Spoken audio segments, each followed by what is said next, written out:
기도하겠습니다. 하나님 감사합니다. 오늘도 우리를 사랑하여 주셔서 성덕 신앙 강좌 사도신경 시작할 수 있도록 인도하여 주심을 감사드립니다. 성령 하나님, 오늘 이 시간 이 자리 가운데 찾아오셔서 말씀하여 주시옵소서. 우리 각자에게 하시는 음성을 듣게 하여 주시고 사도신경을 암송하고 고백하고 하나님 앞에서 우리가 외울 때마다 예배 드릴 때마다 이것으로 예배 드릴 때마다 우리가 이 사도신경의 의미를 잘 이해할 수 있는 은혜를 허락하여 주시옵소서. 오늘도 우리에게 성령께서 조명하여 주셔서 깨닫게 하는 은혜를 주실 줄 믿사오며 예수님의 이름으로 기도드립니다. 아멘. 네, 본 신앙 강좌는 온라인과 오프라인을 병행해서 진행하고 있습니다. 여기 와서 참여하셔도 되고 각자의 삶의 현장에서 온라인으로 참여하셔도 되겠습니다.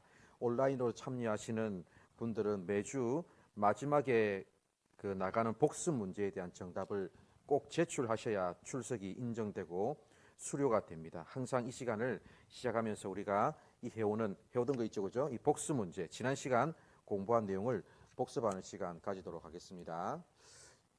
복습 문제 1번 보겠습니다.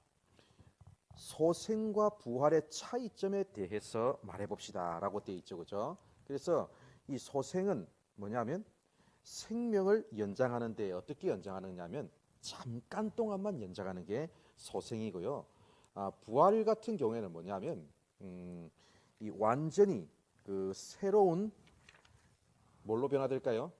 몸으로 변화되는 게 부활입니다. 이해되셨죠, 그죠? 소생은 생명을 잠깐 동안 연장하는 거고 부활은 완전히 새로운 몸으로 변화되는 겁니다, 그죠? 자, 복습 문제 2번입니다. 예수님의 부활을 믿지 못하겠다는 사람들 중에 제자들이 환각 상태에 빠져서 부활을 이야기하는 것이다, 이렇게 주장합니다. 이러한 주장을 뭐라고 부릅니까? 라는 게 질문이죠, 그죠? 예, 부활을 믿지 못하는 사람들은 제자들이 환각 상태에 빠졌다, 그래서 부활을 주장한다. 이게 바로 환각설입니다. 예, 다음 문제 보겠습니다. 복습 문제 3번입니다. 예수님의 부활에 결정적인 물적 증거가 있습니다. 그것이 무엇입니까? 라는 질문이죠. 부활의 물적 증거는 뭡니까? 예, 빈 무덤이 되겠죠, 그죠? 예, 다음 문제입니다. 복습 문제 4번. 예수님의 부활은 어떤 의미가 있습니까? 라는 질문입니다. 여러 가지 의미가 있죠, 그죠? 대략 한 6가지 정도의 의미가 있는데요. 먼저 첫 번째는 예수님이 하나님의 뭡니까? 아들이라는 것을 증명해 주는 겁니다. 예수님의 부활이. 두 번째로는 예수님의 죽으심이 어떤 죽음이에요? 대속적인 죽음임을 증명해 주는 겁니다. 그리고 세 번째, 예수님이 죽음을 정복했음을 보여주는 거고요, 부활이. 그리고 네 번째는 뭐냐면 예수님이 성령님을 성도들에게 보내주실 수 있게 되었습니다. 부활의 결과로 맞죠, 그죠? 그리고 그다음 봅시다. 다섯 번째로는 예수님의 뭡니까? 승천, 즉 승기가 승천입니다, 그죠? 승기가 이루어질 수 있는 기초가 됩니다, 그죠? 부활 다음에 승천이니까, 그죠? 그리고 여섯 번째로는 뭡니까? 여섯 번째로는 예수님의 재림과 심판에 대한 믿음의 근거를 제시해 줍니다. 이 예수님의 부활이. 그래서 예수님이 부활하셨다는 것이 이 사망 권세 이기고 부활하신 거고, 그리고 그분이 하나님의 아들이심을 보여주기 때문에 그분이 또 심판하시고 또 재림하신다는 것을 우리가 또 보여주는 게 바로 이 예수님의 부활이 우리에게 예수님에 대해서 말해주는 것 되겠습니다. 자, 오늘은 이 7번째 시간인데요.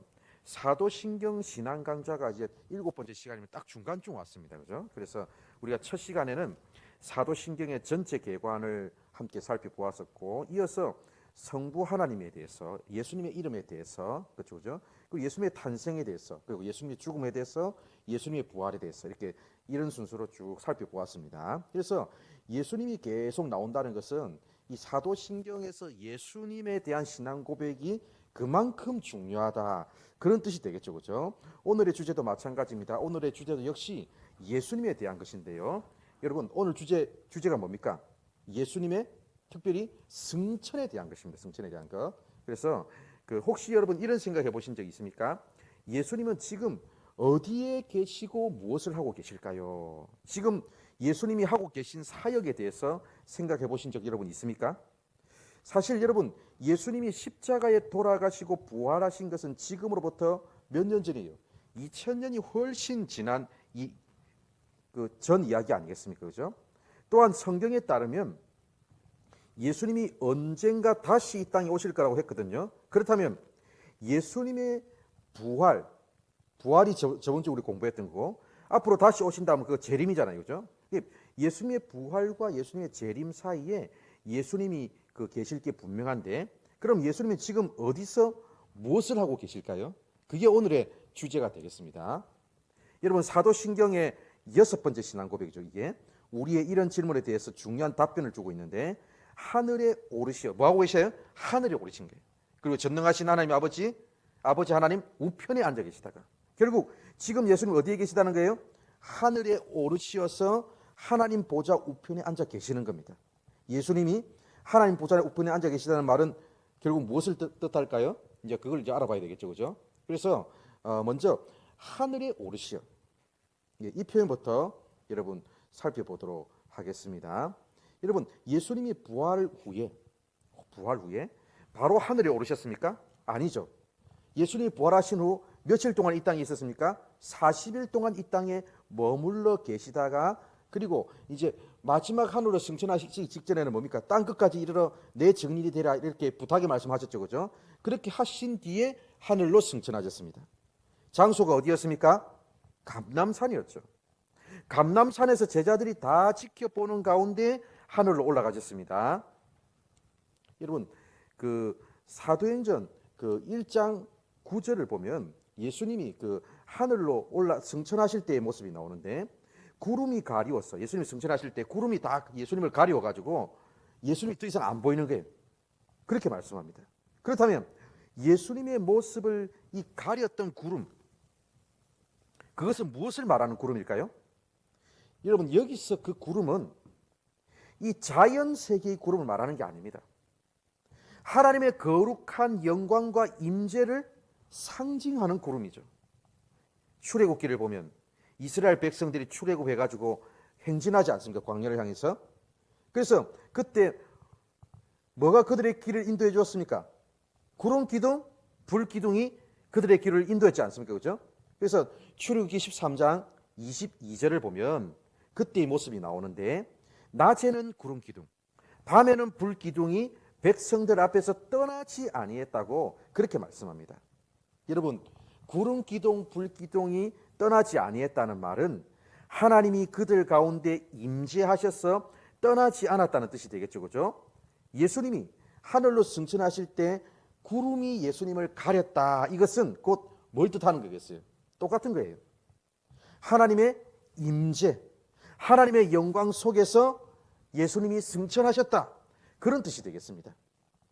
예수님이 올라가신 그 하늘도 마찬가지입니다. 예수님이 하늘로 올라가셨다면 하늘의 대기권이나 우주 어느 곳에 있겠지.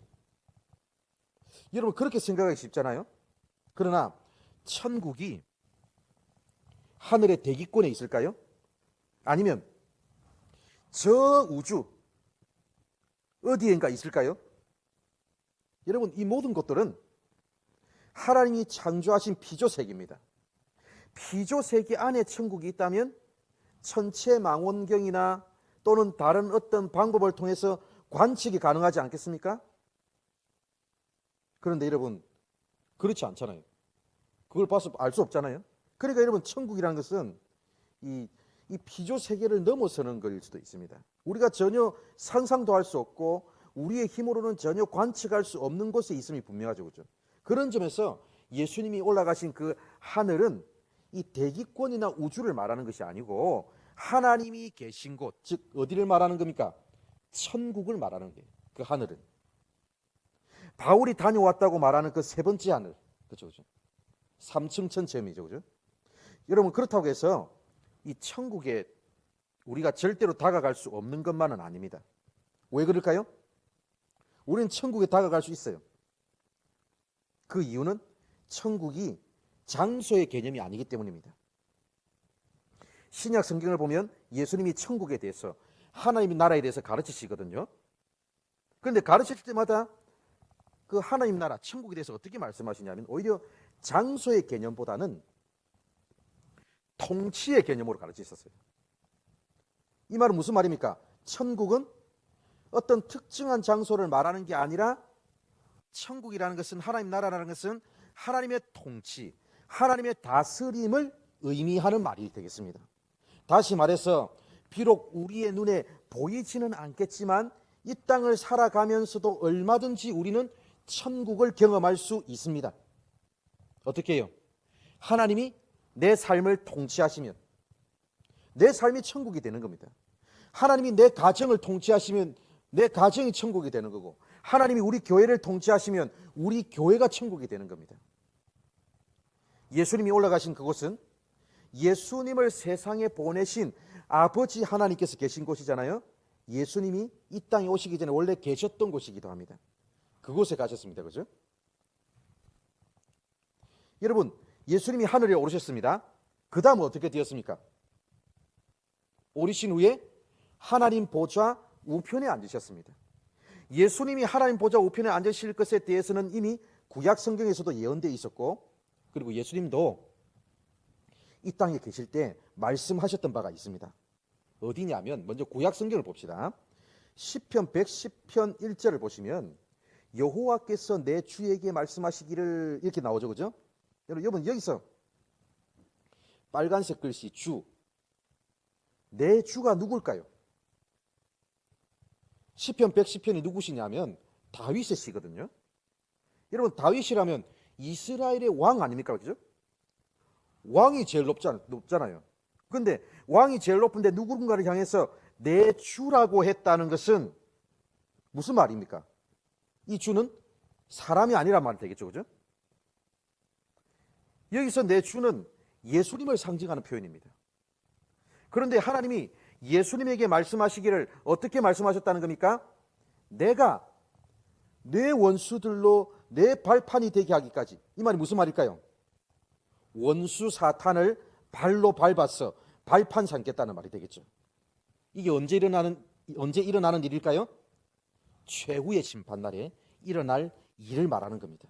그렇다면 최후의 심판의 날이 오기까지 예수님을 향해 무엇을 하라고요? 내 오른쪽이 어디입니까?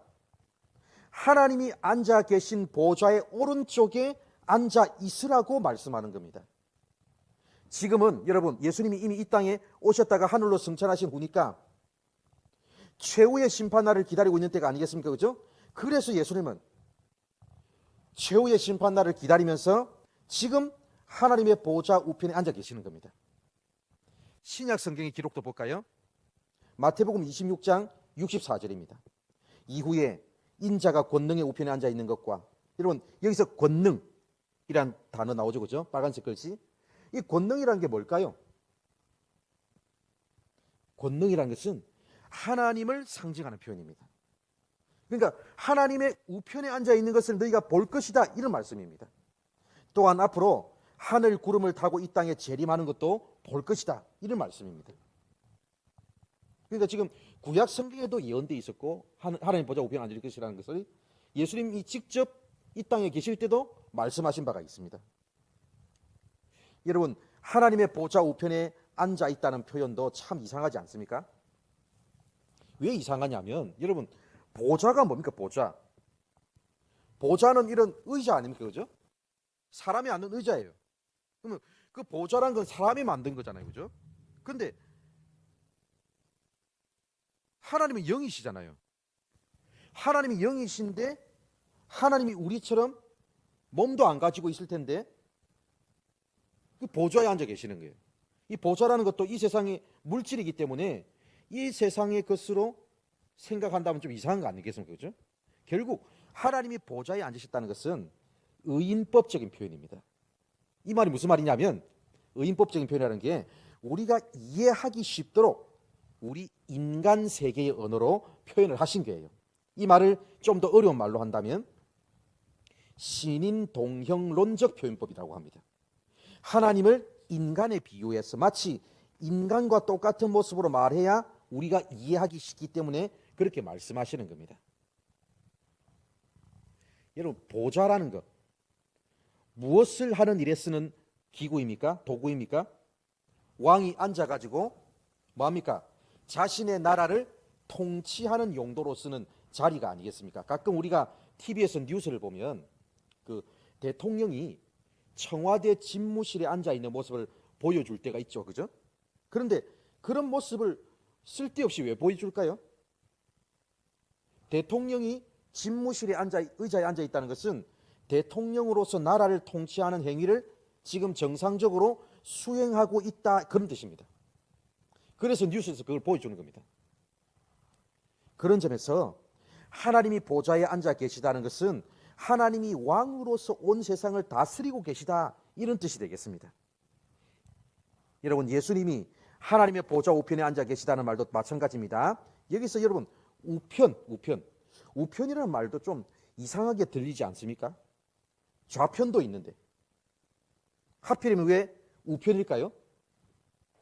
우리나라 옛날 어르신들의 생각과 똑같은 겁니다. 그 이유가, 우리는 전통적으로 그 오른손잡이보다는 왼손잡이보다는 오른손잡이를 더 선호해 왔죠, 그죠? 그래서 오른손이 바른 손이라고 생각했었고, 왼손을 쓰는 사람은 제가 어릴 때만 하더라도 이상한 말로 썼어요. 짝뱅이, 이런 말 썼잖아요, 그죠? 짝뱅이 이렇게로 불렀습니다. 그 요즘 생각해 보면 그런 표현 절대로 쓰면 안 되는 표현이거든요.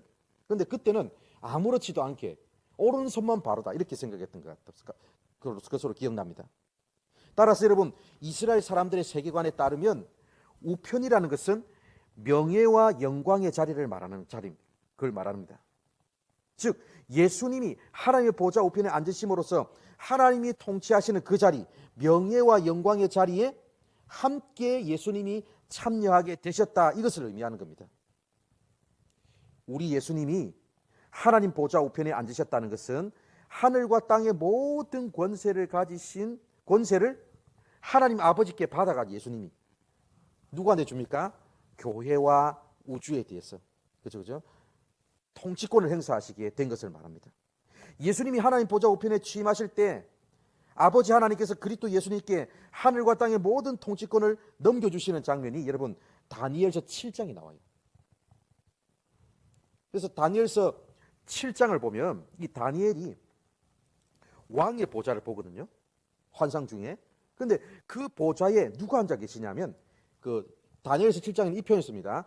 옛적부터 항상 계신 분이라는 표현을 쓰는데 이분은 뭡니까? 하나님이시겠죠, 그죠?